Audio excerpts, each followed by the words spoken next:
In the shimmering heat of a suburban summer, a single white line would become a boundary of blood, betrayal, and a rage so deep it would shatter an entire community's fragile peace. One woman's obsession with territorial control would unleash a catastrophe no one saw coming, where the cool blue of the community pool would run dark with secrets, and neighborly smiles would curdle into something far more sinister. The concrete was still warm from the afternoon sun when Karen Matthews drew the line, not metaphorically, literally, a bright white chalk line bisecting the community pool's surface, as precise and unforgiving as her own rigid spine. Melissa Rodriguez watched from the pool's edge, her two children frozen mid-splash, their brown eyes wide with confusion. The other parents nearby went suddenly silent, the usual summer chatter evaporating like water droplets on hot cement. "This side is mine," Karen announced, her voice cutting through the humid air. "That side is yours."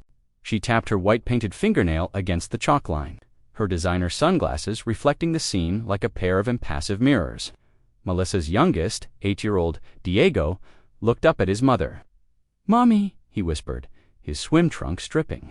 Karen's husband, Robert, stood awkwardly behind her, his polo shirt pressed but his posture suggesting he wanted to be anywhere else. He knew his wife. When Karen decided something, the world realigned to her specifications. "I don't understand," Melissa said, her accent slightly thickening with rising tension. "This is a community pool for everyone." Karen's smile didn't reach her eyes. "Precisely, which means rules are necessary, and my family pays our dues on time every single month." The implication hung in the air like a poisonous mist. Everyone knew the Rodriguez family had been struggling since Carlos lost his construction job 6 months ago. Their pool dues had been ... inconsistent. Melissa's older daughter, Elena, 13 and already sharp-eyed, stepped forward. "You can't just draw a line and claim space like that." "Watch me," Karen responded, her manicured hand adjusting her wide-brimmed sun hat. Robert shifted uncomfortably. "Honey, maybe we should quiet Robert," Karen interrupted without looking at him. The pool manager, Tim Harrison, approached cautiously. Mid-40s, perpetually sunburned, he'd managed this community pool for 15 years and knew every drama that could possibly unfold between suburban families. "Mrs. Matthews," he began diplomatically. "We don't typically check the bylaws," Karen cut him off. "I've read them, every single word." Melissa's hands were clenched into fists at her sides.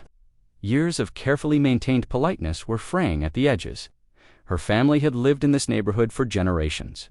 Her parents had helped build half these houses, and now this woman, this outsider who'd moved in 3 years ago, with her corporate husband and her perfectly pruned lawn, was drawing lines through their shared spaces. "This isn't right," Melissa said, her voice low and dangerous. Karen's smile widened. "Rights are for those who follow the rules, Mrs. Rodriguez." The chalk line gleamed between them, a declaration of war written in white. Nearby, children watched silently. Parents held their breath. And in that moment, something fundamental was about to change. The summer had just begun. The next morning, the neighborhood was a powder keg of whispers and sideways glances.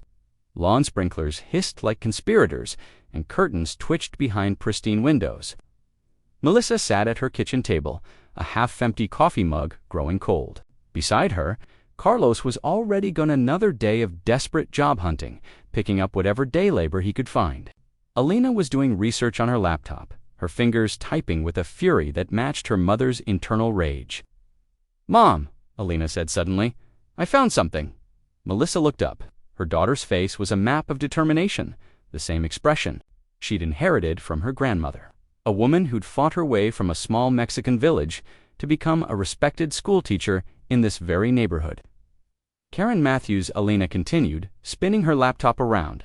Her husband's real estate development company has been buying up properties all over the neighborhood. Foreclosures, low-income housing, they're pushing people out.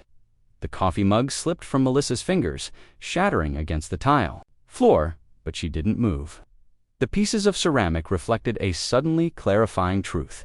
Across town, in a sleek home office with floor-to-ceiling windows, Robert Matthews was having a very different conversation. "The Rodriguez property is prime," A voice crackled through the speakerphone. Perfect for the new development. Residential commercial. Hybrid. We just need them to sell. Robert's fingers drummed against expensive mahogany. Karen's working on creating pressure, community isolation, making them feel unwelcome.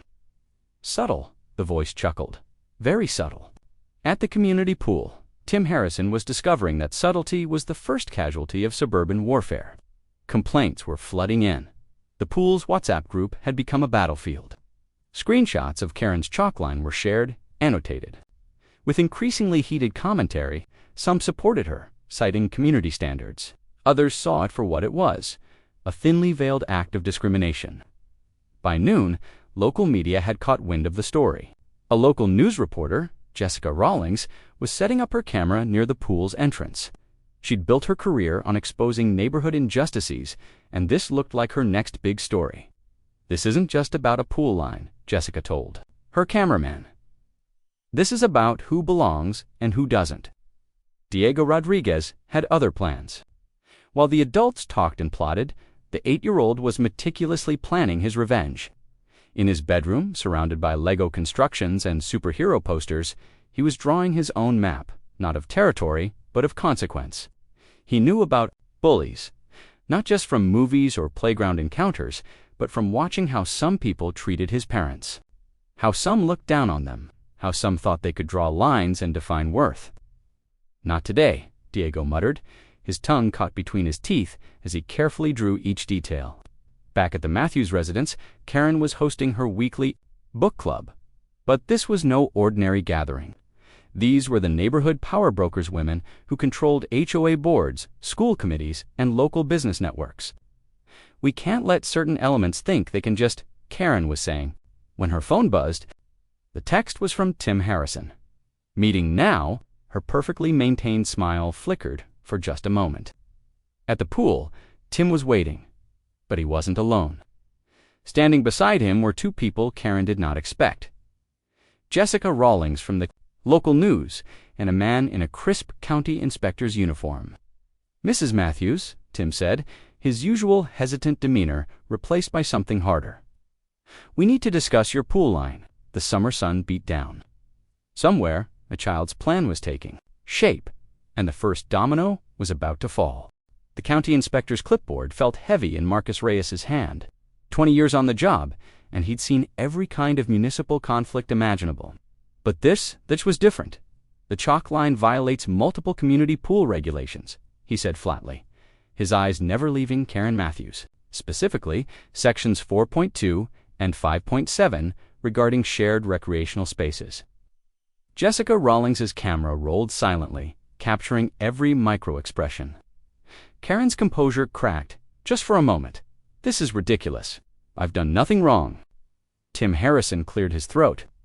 We have multiple witness statements and photographic evidence of deliberate segregation. What Karen didn't know, what no one, except Diego Rodriguez, knew was that the 8-year-old had been meticulously documenting everything. His smartphone, a birthday gift from his tech-savvy older sister, Alina, had captured a series of damning interactions, conversations, subtle gestures, moments of casual cruelty that seemed innocuous until they were strung together. Rodriguez's home Alina was uploading the final pieces of evidence to a secure cloud folder. Her fingers moved with surgical precision, each file named and time-stamped. Got you, she whispered. The confrontation at the pool was just the beginning.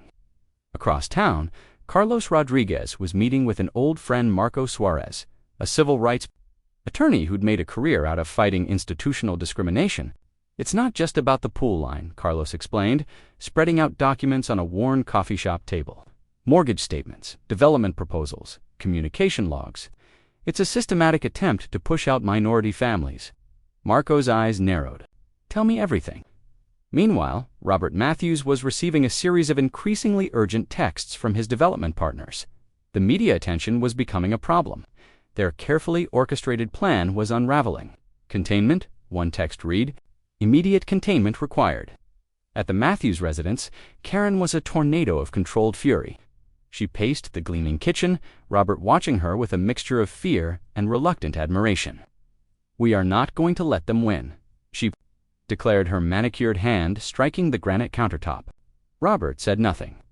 He'd learned that silence was the safest response. Diego Rodriguez had other plans. The 8-year-old had discovered something powerful. Not just evidence, but a strategy. He understood, with a wisdom beyond his years, that power wasn't about strength, it was about exposure. That evening, as the neighborhood settled into its evening routine, a series of emails began to circulate.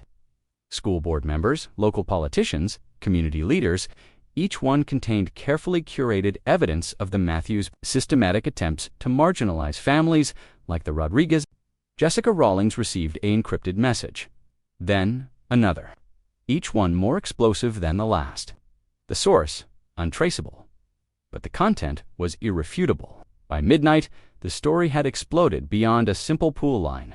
It was becoming something much larger, a referendum on community, belonging, and the invisible lines that divide us. The Matthews' carefully constructed world was about to come crashing down, and it would start with a single line drawn in chalk at a community pool. The community center was packed, standing room only. Fire marshals were checking the capacity, whispering about potential code violations, but no one was leaving. Jessica Rawlings stood at the podium, a thick manila folder open before her. Behind her, a massive screen displayed a timeline of evidence property acquisitions, communication logs, intercepted emails. The Matthews' carefully constructed facade was about to become a public demolition. "What we've uncovered," Jessica began, her voice cutting through the murmur of the crowd, "is more than a pool line. It's a systematic attempt to reshape this community through economic and social pressure." Robert Matthews sat in the back row, his perfectly pressed shirt now looking like a costume of respectability about to be torn apart. Karen was rigid beside him, her earlier confidence replaced by a brittle tension. Diego Rodriguez sat between his parents, Alina on his other side. He looked small, but there was nothing small about the impact he'd created. Marco Suarez, the civil rights attorney, stepped forward. "We have documentation of multiple violations, discriminatory practices, intentional segregation." The screen behind Jessica flickered emails, text messages, property records, each slide a hammer blow to the Matthews reputation. But the most devastating evidence came from an unexpected source. Robert Matthews' own assistant, a young woman named Sarah Chun, had come forward. Her testimony revealed a pattern of deliberate targeting of minority-owned properties using subtle but devastating economic pressure. They weren't just trying to draw a line at a pool, Sarah testified through a video link. They were trying to redraw the entire neighborhood's boundaries. Diego caught his mother's eye. A silent communication passed between them. Moment of vindication that transcended words. The county board was listening. The media was recording, and the community, a tapestry of faces from every background, was watching. Karen's final defense crumbled, not with a dramatic outburst, but with a whimper of bureaucratic language and half-truths. "We were simply trying to maintain community standards," she stammered. Marco Suarez's response was devastating in its simplicity. Whose standards, and at what cost? The Matthews Development Company was immediately under investigation. Their real estate licenses were suspended, pending a full review. Years of carefully constructed influence were collapsing like a house of cards. Outside the community center, as night fell, something else was happening. Neighbors who had been divided were now talking. Really talking. Not just about the Matthews, but about the invisible lines that had separated them for too long. Carlos Rodriguez looked at his wife. Melissa's eyes were filled with something between triumph and exhaustion. "We didn't just fight them," she said quietly. "We changed something." Diego smiled. The line at the pool had become something far more significant. Line in the sand for justice. As the meeting concluded, Tim Harrison, the pool manager who had first witnessed Karen's chalk line, approached the Rodriguez family. "The pool," he said, "is open to everyone, exactly as it should be." Alina squeezed her little brother's hand. Diego had started something no one could have predicted. A small act of resistance that had grown into a community's awakening. The chalk line was gone, but the line they'd drawn, the line of justice that would remain.